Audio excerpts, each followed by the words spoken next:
Happy Easter. Okay, so Ron had you cheer if you believe this one. There's only two ways you can go. You either believe one and then believe the other one is a lie, or you believe the lie and you think the other one's false. He is risen. He is no longer here. He is alive. Who believes that? Right? Cheer, right? Ron said cheer.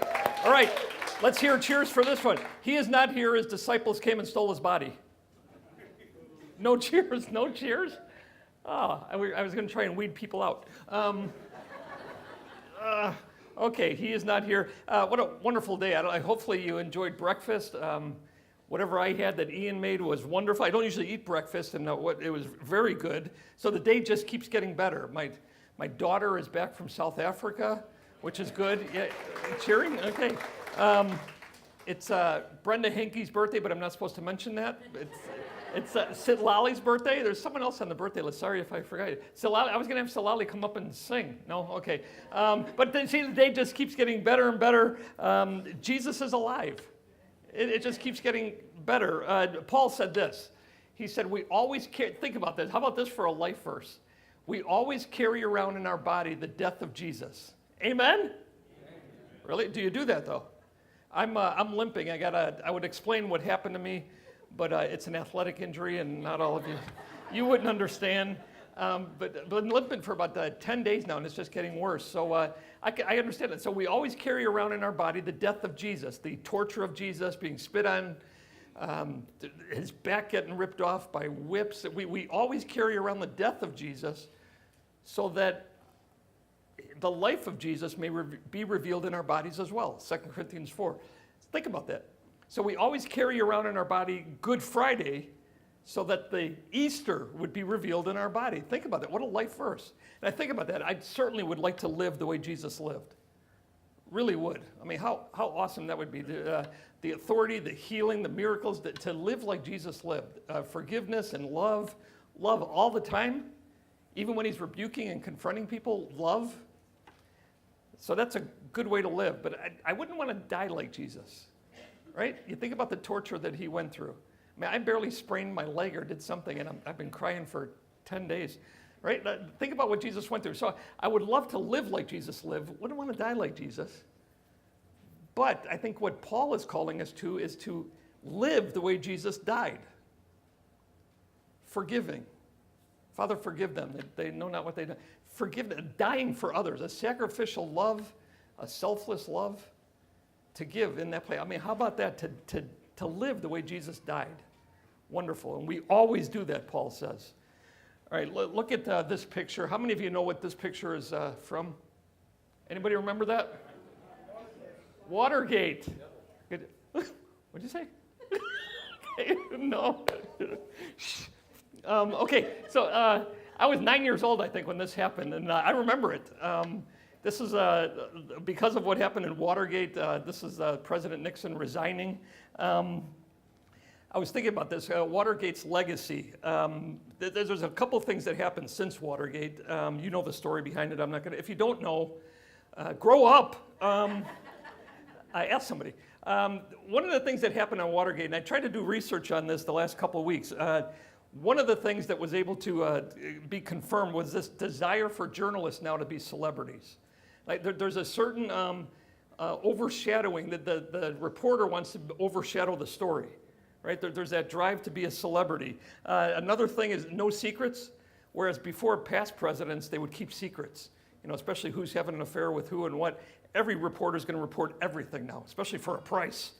You could sell that story for money. So I think that there's no more secrets. Presidents, those in leadership are good. Every story, every secret's going to be told. One that I really liked, there was an article written on this. I call it an era of legal reform. The Watergate scandal shined a negative light on the legal profession. So if you have a bad look on lawyers, we should have you raise your hand. Who was it? There's a comedian that said 99% of all lawyers make the rest look bad. Think about that. Do the math. Okay. All right. The Watergate scandal shined a negative light on the legal profession. Many of the participants in the scandals were attorneys, and almost 30 of them faced some type of legal proceeding. After Watergate, Most law schools in the United States required courses about professional responsibility, and the American Bar Association rewrote its responsibility code, a legacy of Watergate. One of the biggest ones, and this is what I personally think is the biggest result or consequence of Watergate, and that's this. It's the appendix of gate to almost everything. Right? Oh my goodness. I tried to do research on this. There's over 200 official gates. Like I came up this morning, the pulpit was faced the wrong way. You guys saw that? I call that pulpit gate, right? Who did that? Someone was playing. I mean, if I would have fell for that, you'd be staring at my backside right now. I'd be that way. That'd be pulpit gate, right? Here's how many pulpit gates there are. There's strawberry gate, Dorito gate, donut gate, tomato gate.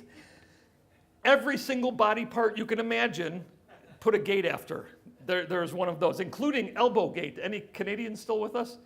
You guys remember elbow gate? The prime minister accidentally elbowed a member of the opposition party, and they were calling for his head for assaulting a woman or something. Elbow gate, that's elbow gate. There's, pardon me? Yes. Okay, here's more. Chopper gate, climate gate, elevator gate, Facebook gate, Huck gate, Hack gate, Rupert gate, Murdoch gate, those are all the same, by the way. Media gate, also known as Anchor gate. Any of you remember Rathergate? No? Yeah, one, okay. Dan Rather lied about something. Yeah, we haven't seen him since. Okay, Rutter's gate, there's 200. If you want this list, you can have it. Come see me afterwards. Okay, so a gate for everything. There's another gate, and I think it's the first gate. I think it predates Watergate. So you're talking 1974-ish. This one goes back 2,000 years before that about. John tells us Jesus was buried in a garden. There was a garden tomb. Soldiers, Jewish leaders, and Jesus' followers, so everyone involved agrees on this one fact. This is agreeable. The tomb was empty. Okay, there's no doubt about that. There was never a corpse. So even if you don't believe in Jesus, those who don't believe in Jesus, like Roman soldiers, Jewish leaders, on and on and on, they know for a fact the tomb was empty. So there's no getting around that. The tomb was empty. The tomb in that garden was empty. All of them agree on that. No body was in there at all. But then a conspiracy was birthed. And Ron read it in verses 11 through 15. I call it Garden Gate. Garden Gate is this. The body's gone, so let's just tell the people, and journalists reported this, that his disciples came, these peasant disciples came and overpowered Roman soldiers, stole the body under the cover of night. And they're not in trouble. They're not going to die for their crime of defacing a cemetery. No, they're okay. They're not going to get in trouble for overpowering Roman guards. Nope. Let's just pay some money all around. There's bribes everywhere. And Garden Gate was birthed. The tomb is empty. Let's say his disciples stole the body. Ridiculous. I'm sorry, no one clapped during the, if you believe that one. But if you believe that, you're stupid. I'm just kidding. Because I don't like to tell people they're stupid when they believe conspiracies like that are so ridiculous. There's actually people out there that believe 9/11 never happened, that the planes going into buildings. People actually believe that. It didn't happen. Sandy Hook, that horrible, horrible day when those little kids died at the hands of that monster, some people think it's just actors. And that didn't really happen, that it was all a conspiracy. This one I learned this week, chemtrails, anyone know that? Chemtrails, do you believe that? Okay, talk to you two later. The chemtrails are, am I saying that right? The smoke that comes out of the exhaust of planes, that's, I think the government or something is pouring poison or mind-controlling drugs on us. How many of you believe that? That there's drugs coming down? Okay.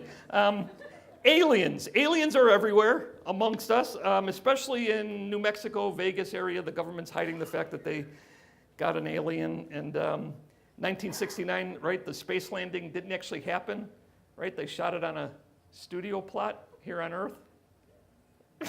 Okay. I was talking to a friend about another friend who's struggling, going through a hard time. We were talking about how we should approach this friend. He goes, I'm talking for a long time. He goes, you got 30 more seconds. I'd like to talk to you about something else. I'm like, sure, I'm on the phone. He then went on for I don't know how long about how the earth is flat. And I listened to it. The earth is flat. And he pointed me to videos that I did not watch that are all over YouTube on people that believe the earth is flat thing. If you believe that, don't come fighting with me. I believe it's flat, just so I don't have to argue, okay? But the first ever government-led conspiracy, first ever, there's no body. So let's say this, the soldiers fell asleep, and they're not fired, they're not gonna die for their falling asleep on the job. Really fully trained guards of the greatest army in the world at the time fell asleep. And let's just throw some money at them, we'll spread some money this way, and by the time Matthew writes this account that Ron read, it's 20, 25 years later, whatever you think it was, the reason he writes it is even 20, 25 years later, look at the end of verse 15. And this story has been widely circulated among the Jews to this very day. And mine says, by Dan Rather. Dan Rather reports it. So here's what it is. It's really simple, folks. There's two paths that stream from that empty tomb. Now, both sides agree on this. The tomb is empty. But there's only two paths that stream out of that. For 2,000 years now, these paths have been streaming. And you're either on one path or the other path. Who was it, that great hymn? Did we sing it today? It's in my mind. There are two paths you can go by, but in the long run, there's still time to change the road you're on. What hymn is that? Rick, no? Okay. Two paths. No, if you don't know it, our life is better because we know it. Two paths. Okay, path number one. Which path are you on? Honestly, ask yourself that. Which path are you on? The path of truth suppressed. It's truth suppressed. Both agree, tomb is empty. But the one says they know the truth, but they're going to suppress the truth. So say they stole his body, say under the cover of night, his followers overpowered Roman soldiers. Truth is suppressed. Let's just say they stole his corpse.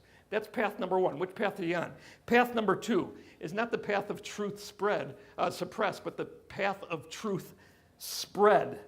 You're either suppressing the truth or spreading the truth. Now, I didn't say you either believe in Jesus or you don't. What path are you on? You're either suppressing the truth or spreading the truth. And I'll tell you this, path number two, spreading the truth, is not an inactive path. In other words, you can't say, okay, I believe this, and not do anything. In fact, I would go so far to say this. You might, in your mind, believe that Jesus rose from the grave, but you don't do anything. You can't be on that path and not do nothing. Right? Am I good? Double negatives? Am I okay? You're either suppressing the truth by your life or you're spreading the truth by your life. Now, before you go feeling guilty, this is Easter and it's a good day and it's Lolly Brenda's birthday, my daughter's back, on and on and on, good breakfast and Jesus rose. Before you go feeling guilty and wishing you were a better evangelist because you don't spread the truth enough, I just want to tell you this. The fact that you're here this morning celebrating a risen Savior, you are spreading the truth. I mean, I say it all the time. Your neighbors see you get in your car on Sunday morning to go to church. You're saying to them, I believe Jesus is alive and active and breathing and wonderful and worthy of my mourning. So which path are you on? Ask yourself that. If you're not sure, if you're wondering which path is true, right, there's CEOs. Is there any CEOs here? People that come to church on Christmas and Easter only? If you're one of them, maybe you don't do We're not going to do anything. Even if you cheered for that other one, if you're not sure and you're wondering which one is true, know this, the tomb was empty. So you either believe the fully trained Roman soldiers fell asleep and these peasants came and stole his body, or the other choice is this, Jesus died in his own power. I know when Mel Gibson came out with that movie, there was a lot of big controversy because Jews killed him. He's saying the Jews killed him and the Romans killed him and we killed him. But the truth, the deeper truth is this, he took his own life. John 10, talk about power. He wasn't some weak little sheep that was led to the slaughter. Deeper truth is this, and Jesus said, no one takes my life from me. How about that for trash talking? You want to kill, he said that when people wanted to throw him off a mountain. No one takes my life from me. In fact, when they wanted to throw him off the mountain, he just walked in the middle of them because he couldn't touch them. Jesus said, no one takes my life from me. I take it myself. And then I give my life back again, John 10. So that's the truth. Jesus died in his own power, and Jesus gave himself his life back on Easter morning, defeating Satan, defeating sin, forgiving us of our sin, paying the price of his life. That's what it costs, paying the price of his life to buy us back and to give us life. If you're still not sure, then this passage Ron read for you is for you, because he's telling you, here's how it all unfolded. And we're just going to go through this really quickly. Look at verse 1 again. Let's read the Holy Scriptures again. Feedback. Am I good? Am I doing something wrong? Am I too close to the speakers? Am I good? You guys hear feedback? Is my voice too powerful and masculine?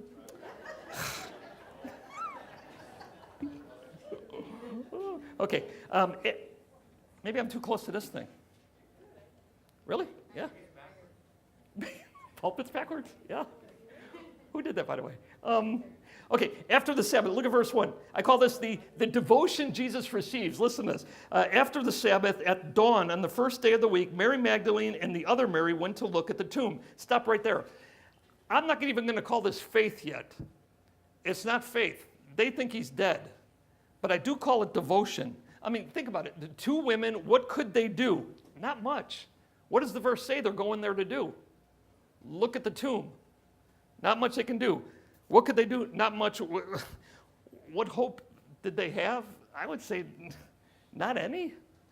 I mean, a little hope. To me, the most despairing verse in the whole Bible is back in Matthew 27, verse 61. Mary Magdalene and the other Mary were sitting there across from the tomb. Then Sabbath came, they had to leave, they come back then. Imagine just sitting there. How many of you have done that at a cemetery plot? Death of a loved one, you just sit there. Hopeless, horrible. So I don't think this is faith, but I do call it devotion. I mean, they love Jesus. So you got to bring all the accounts together if you do that. There's 4 accounts of Jesus' resurrection that give us different angles of the truth. Mark and a couple other ones are going to tell us what the ladies are doing. They're going to bring spices or perfumes to his dead body. They travel to the gravesite like many of us have so many other times when losing a loved one. Grief, confusion, despair, heartbroken. I think that's where these ladies are at here, folks. Verse 1. They travel there. Mark tells us, I think it's Mark's passage, they're going there with these perfumes, but there's a big stone in the way. They're wondering how they're going to get the stone rolled away. So they're just going to go, Matthew's account, let's just go look at the tomb, because there's no way we're going to move that thing. They can't do much. The only thing they can do with that huge stone in the way is look at the tomb. So piece them all together, all the accounts. They basically go there with these perfumes, just going to stare at the tomb and wonder. Remember better times? I call this devotion because faith, maybe not. I would say no, but Jesus said he would rise again. They just didn't grasp the truth. When I was a kid, I would say, man, if Jesus told me over and over and over again he's going to die and rise again in 3 days, as a kid I would be like, man, I'd be camped out there waiting for him. Hey, Jesus, it's me, right? Of course not. None of us would. Jesus was so clear about that, no one grasped the truth. So they're maybe not exhibiting faith, but certainly devotion. And we see this all over the world, folks. People devoted to dead gods. I'd say it's a positive thing for the ladies. They don't have a clue. But we see this all over, people giving their life and their worship to dead people. But they're devoted. Faith, I don't think so, but certainly loyal. And apply this to your own life here. We look back on the resurrection of Jesus. How many of you wish you could be that devoted to Jesus when you're despairing? I mean, how many of you would get up and even go to the tomb? It's a pattern for Christian experience that I could be so low, so hopeless, and still be so devoted to Jesus. It's not bad. Good example. When down and depressed and discouraged, can we at least do this much? I wonder.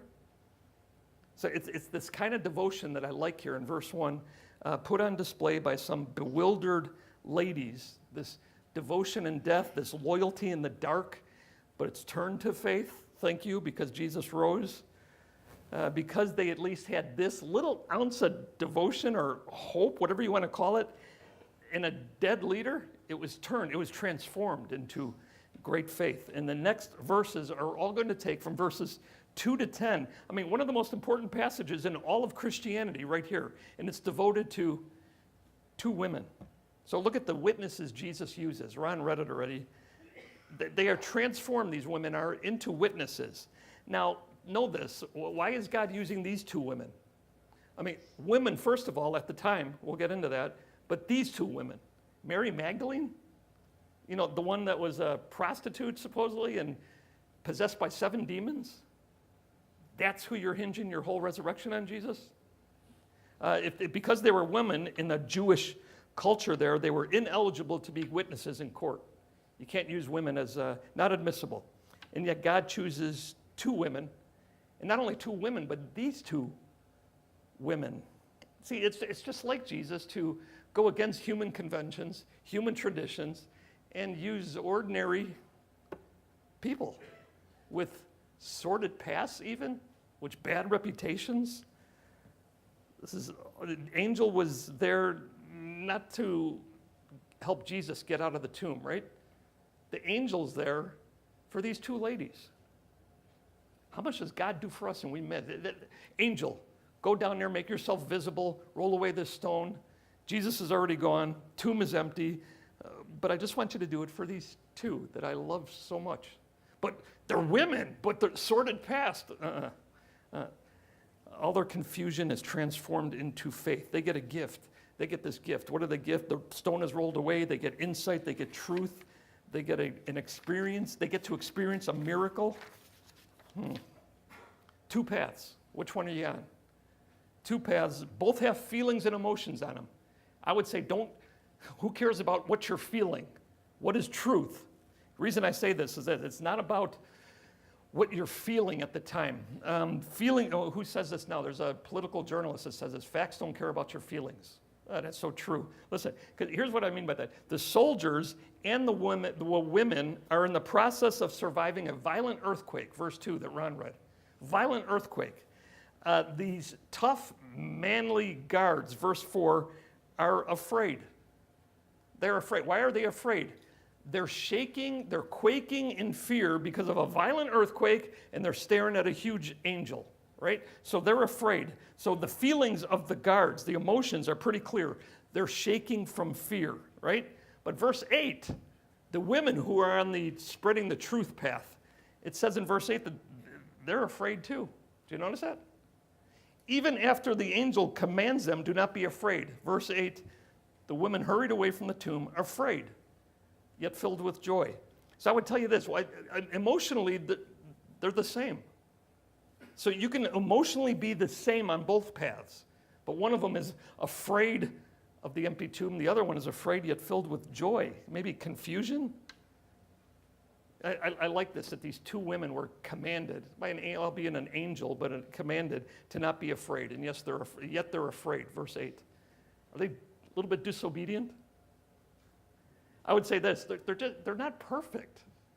They're not perfect witnesses, but perfection is not the barometer. How many of you think, well, no one will listen to me, and I have this past, I have this struggle, I have this habit? God isn't looking at perfection. These 2 women, with the emotions they have, with the feelings that they're feeling, with the don't be afraid, and yet they're afraid, they're not perfect. I mean, think about these 2 women. Mary Magdalene, demon-possessed woman, healed of 7 demons, sordid past, horrible reputation, and yet Jesus delights in using her and rewarding her faith. I mean, God is going to first and foremost, trust his message of life-saving, life-giving faith. The number 1 witness is going to be Mary Magdalene. Forever remembered as a devoted follower of Jesus. And oh yeah, they always got to stick this little thing in, demon-possessed, formerly demon-possessed. I wonder, in early church, if she kept saying, guys, why do you got to write that? Come on, I've been healed of that, hello. They always got to put it in. Mark does it too. Oh. But how many of you would rather be Mary Magdalene, healed of 7 demons, and maybe possibly a prostitute, or be known as the other Mary? She's constantly known as the other. I think this one may be worse, right? But you say Mary, we remember demon-possessed Mary, exorcist, her head was spinning. No, the other Mary, whoever she is. I remember I was, Jill and the kids were away, and I had to, in the summer, I think we were still in Indiana, and I had to go register my son or sons for school. So I walk in to go register them, and no one knew who I was, but I walk in and I hear whispers. There's Jake's dad. There's Jake's dad. That's what I was known as, Jake's dad. And then a couple of them, there's Jill's husband. That's the guy, there's Jill's husband. She married that dweeb? No, I don't know. But the other Mary, how would you like forever to be known as the other Mary? Nothing special about her. Really not much of a testimony. We're not going to have her come and speak.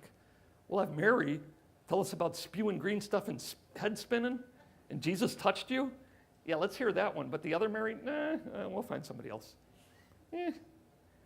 Verse 9, it's these two ladies that God is going to trust first and foremost with his life-saving, life-giving message. Look at verse 9. Suddenly, Jesus met them. He's full of surprises. I'm telling you, if you choose this path of spreading the truth, he is full of surprises. It's an adventure. I like what he says here. Do you like what he says to them? Isn't that deep? Two ordinary women whose word wouldn't even be used in a court of law. Jesus suddenly shows up to them and he says this to them.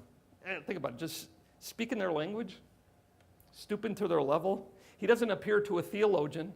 He doesn't appear to someone who knows Aramaic, Greek, and Hebrew. He's not going to appear to them and talk Calvinism or creation or the beginning of the universe and the universe's plan and where it's all going. He's not going to talk that. You know what Jesus says? Just greetings.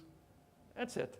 Just a common, usual salutation in the vernacular of their day, greetings.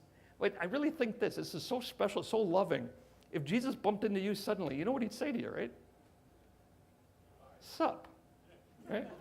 Sup, hi, hello, good morning. That's it. Remember when the disciple, in John 1, the disciple, John the Baptist says, there he goes, the creator of the universe. There goes the Lamb who takes away the sins of the world. There he goes. So they leave John and start following Jesus. Right? Their whole life, they've been waiting to talk to the Messiah. What would you ask him? If you're going to chase Jesus, shag him down on a street, you're following him, Jesus keeps looking over his shoulder knowing he's being followed, and they kind of stop and look around. John 1, it says all this. So finally, they get to ask Jesus any question in the world. What would you ask him? What's really in a black hole, right? When's the rapture going to happen? You know what they asked Jesus? Where are you staying? Here's what I would have done. All right, I'm going to find a little bit sharper disciples, right? No, what does Jesus say? Come and see. Come and see. What does Jesus tell these two women who their word isn't going to be held up in a court of law? Angel tells them, come and see. What is that? Verse 6, come and see. Tomb is empty. So be on the right path here, folks. And then what does Jesus tell them? You came and saw, now go and tell. Verse 10, go and tell. You got a mission now. Go and tell. And this is beautiful, absolutely beautiful. Look at who Jesus tells them to go tell. This is the people Jesus restores. Let's read this again. Jesus said to them, do not be afraid. Go and tell my brothers to go into Galilee. There they will see me. Now the angel tells them, then go quickly and tell his disciples. He is risen from the dead and he's going ahead of you into Galilee. Notice the difference there, folks. Do you catch that? That's why every word is so important. Angel says in verse 7, go and tell disciples. Jesus says, go and tell my brothers. Do you love this?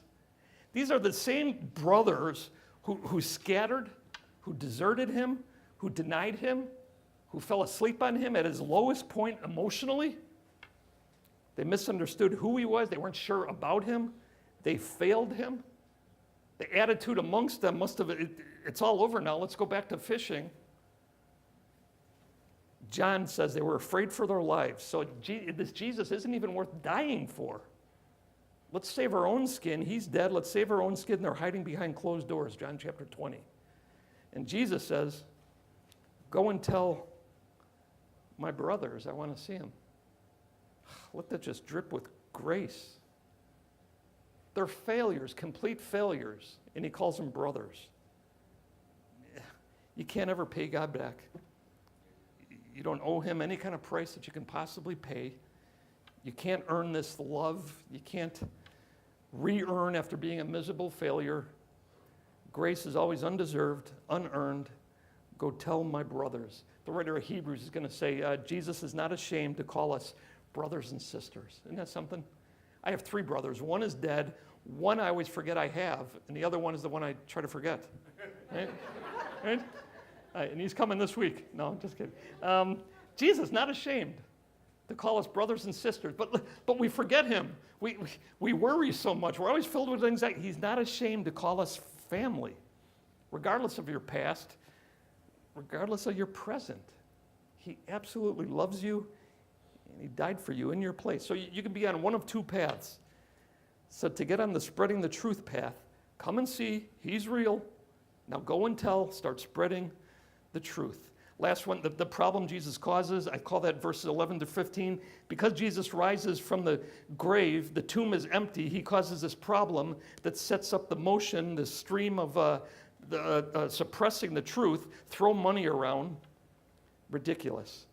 If it's all made up, let's just all pretend his disciples came. So that's the problem Jesus causes. I want to end with this one. Where are we at? End with this one. Look at the response Jesus seeks.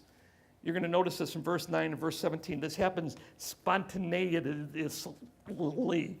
Verse 9. Suddenly Jesus met them. Greetings, he said. They came to him, clasped his feet, and worshiped him. Did you catch that? They worshiped him. I wonder what the band was playing, right? Because worship is all about music. Probably songs they liked, right? Because when we worship, it's got to be our preferences. Doesn't say any of that. They gave him his worth right there. They gave him his due right there. Look at verse 17. When they saw him, they worshiped him. It's all spontaneous worship. So overwhelmed with Jesus. They didn't have to wait till a Sunday. They didn't have to wait till certain things were played. They worshiped him right there. There are 2 paths you can live on. Either suppressing the truth. Jesus is a fraud. He's not real. He didn't rise again. Or are you on the path of spreading the truth? He just wants you to tell him how much he's meant to you. And then tell others how much he's meant to you. He doesn't need you to defend him. He doesn't need you to have all the answers. He doesn't need you to fight for him. He doesn't even need you to prove him. He just wants worship. How worthy he's been and how much he's done in your life. How much is he worth to you? It's so simple. Believe that he's real and alive and good and the king you bow to. And our response, just this is all he wants. Just sing to him, bend your knee to him, be loyal to him, obey him, follow him. That's it. Which path are you on? Let's pray. There is communion available both during and after worship, but let's pray first and worship. Father, we thank you for this day that you have made clear to us, the day that your Son came to die for our sins, to pay the penalty. He rose again, defeating death and sin and Satan, giving us life. Lord, keeping us from our past, cleansing us from that. Lord, giving us new life, purpose, a mission. Father, help us to be on the path of spreading the truth. First off, by telling everyone how much we love you.